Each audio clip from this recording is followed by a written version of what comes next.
تشوفوني واشوفكم وانا في الجمع ده، يعني انا سعيده جدا، وبقول لهم كل سنه وهم طيبين، ومبسوطه قوي ان انا موجوده هنا. واحنا كمان مبسوطين بحضرتك. ممكن تقول لنا ايه اكتر 3 افلام لحضرتك عزاز على قلبك؟ الحقيقه ما اقدرش اقول 3 لان كلهم عزاز على قلبي، لكن الخرساء طبعا، والشيماء، ام العروسه،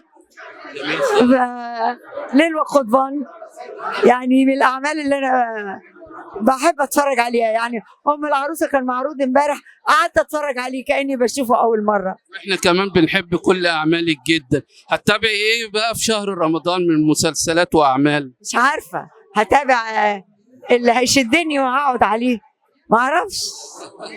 امتى هنشوف لحضرتك مسلسل بالحب هنعدي؟ احنا متشوقين قوي ان احنا نشوف. ان شاء الله بعد العيد باذن الله، بعد رمضان يعني ان شاء الله هنصور، لانه كان لازم ياخد وقت طويل وناخد راحتنا في التصوير بتاع، ما نبقاش مستعجلين.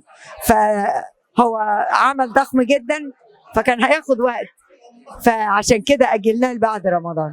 تمثيل حضرتك وعلى الاستضافه الجميله دي والكلمات الرقيقه، شاكره خالص ليك. اشكركم وكل سنه وانتم طيبين.